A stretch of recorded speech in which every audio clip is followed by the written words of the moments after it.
రాష్ట్రంలో విద్యారంగం అభివృద్ధికి దోహదం చేస్తూ ప్రతిభా పాఠవాలే భూమికగా ఉపాధ్యాయ నియామకాలు చేపట్టిన ఘనత కూటమి ప్రభుత్వానికే చెందిందని కొత్తపేట ఎమ్మెల్యే బండారు సత్యానందరావు అన్నారు. ఆదివారం రావులపాలెం క్యాంపు కార్యాలయం వద్ద మెగా డిఎస్సిలో ప్రతిభ చూపిన ఉపాధ్యాయ ఉద్యోగాలు సాధించిన కొత్తపేట నియోజకవర్గానికి చెందిన అభ్యర్థులను సత్కరించిన కార్యక్రమం ఘనంగా జరిగింది. ఈ కార్యక్రమంలో ఎమ్మెల్యే బండారు సత్యానందరావుతో పాటు డాక్టర్ బిఆర్ అంబేద్కర్ కోనసీమ జిల్లా టీడీపీ అధ్యక్షురాలు, రాష్ట్ర BC welfare chairman Reddy Anantha Kumari పాల్గొన్నారు. ఈ సందర్భంగా ఎమ్మెల్యే మాట్లాడుతూ ముఖ్యమంత్రి నారా చంద్రబాబు నాయుడు, ఉప ముఖ్యమంత్రి కొణిదెల పవన్ కళ్యాణ్, విద్యాశాఖ మంత్రి నారా లోకేష్ నాయకత్వంలో కూటమి ప్రభుత్వం రాష్ట్ర విద్యారంగాన్ని ప్రగతి పదంలోకి తీసుకెళ్తుందని అన్నారు. ఈ సందర్భంగా మెగా డిఎస్సిలో ఉపాధ్యాయులుగా నియోజకవర్గంలో సెలెక్ట్ అయిన 68 మంది అభ్యర్థులను ఘనంగా సత్కరించి వారికి శుభాకాంక్షలు తెలిపారు. వారంతా భావితరాల భవిష్యత్తు తీర్చిదిద్దే బాధ్యతను నిబద్ధతతో నిర్వహించాలని ఎమ్మెల్యే ఆకాంక్షించారు. ఈ కార్యక్రమంలో రావులపాలెం మండలం పార్టీ అధ్యక్షులు కొప్పిశెట్టి ప్రసాద్, కొత్తపేట మండల పార్టీ అధ్యక్షుడు గనిశెట్టి వీరేష్, ఆత్రేయపురం మండలం పార్టీ అధ్యక్షుడు కుసంపూడి రామకృష్ణరాజు, జిల్లా ప్రధాన కార్యదర్శి ముత్యాల బాబ్జీ, నియోజకవర్గం బీజేపీ కన్వీనర్ అయినవెల్లి సత్యబాబు గౌడ్, రాష్ట్ర బీజేపీ కార్యవర్గ సభ్యులు పాలూరి సత్యానందం, ఎన్డీఏ కూటమి నాయకులు తదితరులు పాల్గొన్నారు.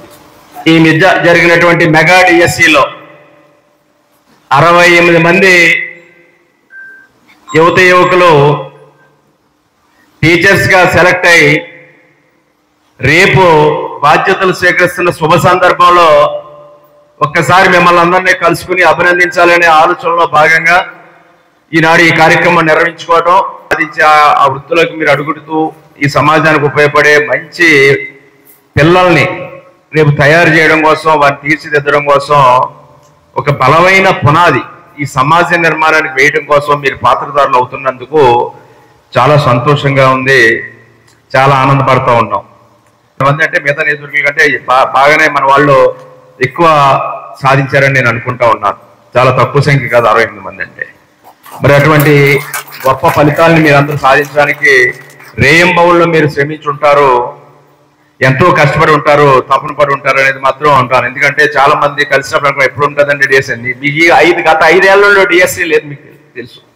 గత 5 సంవత్సరాలు ఆనాడు నేను ఎమ్మెల్యేగా ఉన్నప్పుడు 94లో ఎమ్మెల్యేగా స్కూల్కి వెళ్తే మనలో ఎంతమంది టీచర్లు అండి, శాంక్షన్ ఎంతమంది అంటే 150 మంది 200 మంది చెప్పేవారు.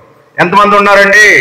50 మంది ఉన్నారండి. ఇప్పుడు నేను 94లో ఫస్ట్ టైం ఎమ్మెల్యే అయ్యాక ప్రతి మండలం రివ్యూ చేస్తున్నప్పుడు ఉపాధ్యాయ పోస్టులు ఎన్ని మండలం ఎన్ని స్కూళ్ళు ఉన్నాయి, ఎంతమంది ఉపాధ్యాయులు మనకంటే 150 నుంచి 200 ఉండి ఖాళీలు అంటే ఖాళీలు అనేవారు. ఖాళీలు ఎన్ని ఉన్నాయంటే 40 మంది 50 మంది. అంటే అంత దారుణమైన పరిస్థితి నేను ఎరుగుతున్నాను 94లో ఎమ్మెల్యేగా అయినప్పుడు. ఉపాధ్యాయుల్ని ఆనాడు నియమించిన ఘనత చంద్రబాబు నాయుడు గారు. 2 లక్షల మంది ఉపాధ్యాయుల్ని ఒక టెన్యూర్లో, అంటే నేను 2 టైమ్స్ ఎమ్మెల్యే, 94 to 2004 9.5 years ఎమ్మెల్యేగా ఉన్నాను. ఆ టైంలో చంద్రబాబు నాయుడు గారు డిఎస్సీలు పెడతానే ఉండేవారు. 5 మార్కులు వీళ్ళ చేతుల్లో ఉండి మేము చెప్పిన చేసేవారు. చంద్రబాబు నాయుడు గారు తీసేసి అవన్నీ కూడా మెరిట్ బేసిస్ పెట్టారు. ఎక్కడ పొలిటికల్ ఎన్వాల్వ్మెంట్, మెరిట్ బేసిస్. అలాగే అది ఆ తరం మారిపోయి ఎడ్యుకేషన్ విధానంలో మార్పు వచ్చింది, క్వాలిటీ ఎడ్యుకేషన్ వచ్చింది. మెరిట్ మీద ఉన్న స్టూడెంట్స్ కార్పొరేట్ స్కూల్ని ధీటుగా ఎదుర్కొని పనిచేసే స్థాయికి మన గవర్నమెంట్ స్కూళ్ళు వచ్చాయనేది అప్పటి నుంచి నా అబ్జర్వేషన్. మీలాంటి వాళ్ళు అందరూ మెరిట్ మీద వచ్చారు, కమిట్మెంట్తో పనిచేశారు, బాగా చదువులు చెప్పారు. ప్రభుత్వ స్కూల్లో పిల్లలు మీకు అందరికీ తెలియదు, పేదవారు ఉంటారు, ఎస్సీబీసీ వర్గాల వారికి ఉంటారు. ఓపుకున్నవాడంతా కార్పొరేట్ స్కూల్కే పంపుతాడు. అటువంటిది స్కూల్ కూడా పోటీ పట్టడం మొదలెట్టాయి. 5 ఏళ్లలో కూడా ఏ విధమైన వేరే సొంత కార్యక్రమాలు లేదా దోపిడీ కార్యక్రమాలు అయ్యాయి తప్ప అభివృద్ధి స్వల్పం, హడావుడి ఎక్కువైంది. దాన్ని సరిదిద్ది మళ్ళా చంద్రబాబు నాయుడు గారు, ఇలా విద్యామంత్రి లోకేష్ గారు, ప్రధానంగా లోకేష్ గారిని అభినందించాలి. విద్యామంత్రి తీసుకున్నప్పుడే ఆయన చాలా చొరవతో తీసుకున్నాడు. ఆయన విద్యామంత్రి తీసుకున్నాడు ఏంటి నేను అనుకున్నాను. ఎందుకంటే విద్య నాకు తెలుసు. ఎందుకంటే 4 శాఖల కింద ఉండే 9 మంత్రులు ఉండేవారు. టెక్నికల్ ఎడ్యుకేషన్, లేకపోతే హైయర్ ఎడ్యుకేషన్, సెకండరీ ఎడ్యుకేషన్, అలా రకరకాలుగా ఉంటాయి. అవన్నీ కూడా ఎడ్యుకేషన్ ఒక్కొరి కింద హెచ్ఆర్డి. అటువంటిది దాన్ని ఆయన టేకప్ చేయటం, ఇవాళ స్కూల్ అన్ని కూడా ఉత్తీర్ణ శాతాలు పెరగడం లేదా హాజరు పెరగడం, స్కూల్ అన్ని ఆఖరికి ఏంటంటే పిల్లలు తగ్గిపోయి మొత్తం స్ట్రెంత్ తగ్గిపోయి కార్పొరేట్ స్కూల్ వెళ్ళే పరిస్థితుల్లో ఈయన విద్యామంత్రి వచ్చారు. మళ్ళీ రీస్ట్రక్చరింగ్ మొదలైంది. ఇవాళ గవర్నమెంట్ స్కూల్ మళ్ళీ పుంజుకుంటున్నాయి, మళ్ళీ అభివృద్ధి చెందుతూ ఉన్నాయి. ఇవన్నీ ఏంటంటే సరైన వాళ్ళు సరైన అవగాహనతో పనిచేసినప్పుడు సాధించగలుగుతాం. ఇవాళ మీరు అందరూ బిఎడ్ డిఎడ్ చదువుకుని ఉపాధ్యాయులు అవ్వాలని కోరుకున్నారు. అది ఈ రోజు మీరు సక్సెస్ చాలా మంది అయ్యారు, ఇంకా ఉన్నారు. మళ్ళా డిఎస్సి కూడా మార్చిలో ఉంటుంది. మరి యువత భవిష్యత్తుకి ఇది, ఎందుకంటే మీరు యువత రావడం అనేది రాష్ట్ర భవిష్యత్తుకి పునాది. యువత అనేది మీరు రావడం, కొత్త తరం రావడం, అది రాష్ట్ర అభివృద్ధికి ఉపయోగపడుతుంది. ఎప్పుడైతే యువత ఉందనుకో మీ భవిష్యత్తుకి పునాది పడితే అది రాష్ట్ర అభివృద్ధి. ఆ మాట ఇచ్చిన ప్రకారం లోకేష్ గారు డిఎస్సి కూడా కండక్ట్ చేయటం, మీ అందరికీ అందులో సెలెక్ట్ అవ్వడం చాలా బాగుంది.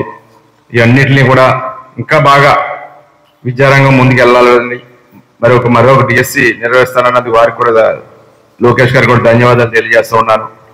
అదేవిధంగా మరి గతంలో చూసాం మనం, టీచర్లు అంటే బ్రాందీ షాపులు కూడా టాప్లో పెట్టారు. మీరు గవర్నమెంట్ ప్రభుత్వ దుకాణాల దగ్గర టీచర్లు, లేకపోతే టాయిలెట్స్ రెస్పాన్సిబిలిటీ, అవసరమైతే టీచర్లు కూడా కడుక్కున్న బాత్రూమ్లు కూడా కడుక్కునే పరిస్థితి కూడా తీసుకొచ్చారు. అవన్నీ చక్కదిద్దింది ప్రభుత్వం అనేది నేను మీకు తెలియజేస్తా ఉన్నా. వీటికి తగ్గట్టుగా మీరు కూడా మరి ఇక్కడ ఏదైతే డిఎస్సి టెట్ మళ్ళీ నిర్వహిస్తానన్నారో ఇవన్నీ మరి ఒక ప్రభుత్వం పరమైన కృషి ప్రభుత్వం జరుగుతూ ఉంది. అనేక సంస్కరణలు వచ్చాయి. ఇంకా చాలా టీచర్స్ మన జూనియర్ కాలేజీ 3619 కాంట్రాక్ట్ లెక్చర్స్ని పునరుద్ధరణ చేశారు. 90 మంది ఎస్టీ యువత ఉపాధ్యాయులు వేశారు. కస్తూర్బా గాంధీలో బాలికల విద్యాలయాల్లో 729 నాన్ టీచింగ్ స్టాఫ్ ని భర్తీ చేశారు. విద్యారంగం కూడా పరిడులతో రోజులు దగ్గరకు వచ్చాయి. మరి ఏదైనా విద్యారంగం గవర్నమెంట్ స్కూల్లో చదువుకోవడం అనేది అవసరం లేదు, లేదా తల్లికి వందనం వేస్తున్నారు, చదువుకునే పిల్లలకు కొంత ప్రభుత్వ సహాయం వచ్చింది, కార్పొరేట్ స్కూల్లోనే ఎక్కడో చదివించుకుందాం అనే ఆలోచనలు మళ్ళా పిల్లల తల్లిదండ్రులు ఆలోచించే పరిస్థితి ఈనాడు ఈ ప్రభుత్వం తీసుకొచ్చింది. దానికి మరి గతంలో 2019 ముందు నీతి ఆయోగ్ అనేది మనకి కేంద్ర ప్రభుత్వం యొక్క సంస్థ. మరి ఆ గత ప్రభుత్వం 2019 3వ స్థానంలో ఉంటే మన విద్యారంగం అది 19వ స్థానానికి పడిపోయింది 2024 నాడు. ఇది మన దేశంలోనే మన రాష్ట్రం ముందులో ఉండేది.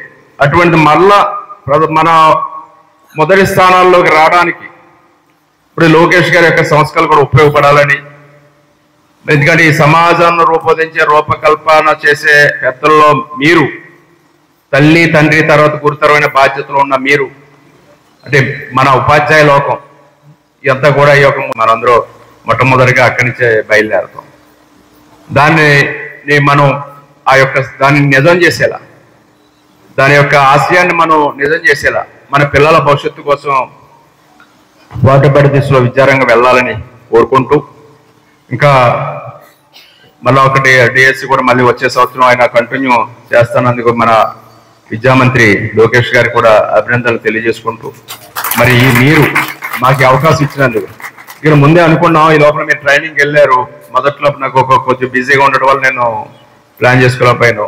తర్వాత మీరు ట్రైనింగ్ వెళ్ళారు, మళ్ళా మీరు మొన్న వచ్చారన్నారు, మొన్న వస్తున్నారు, మళ్ళా రేపటి నుంచి మళ్ళీ మీ డ్యూటీస్లోకి మీరు వెళ్ళిపోతున్నారు. కొత్తగా మళ్ళీ ఒక టీచర్గా మీరు మీ యొక్క జీవితం, గవర్నమెంట్ ఉద్యోగిగా ఒక టీచర్గా మీరు రేపు కొత్త జీవితాన్ని మీరు ప్రారంభించిపోతూ ఉన్నారు.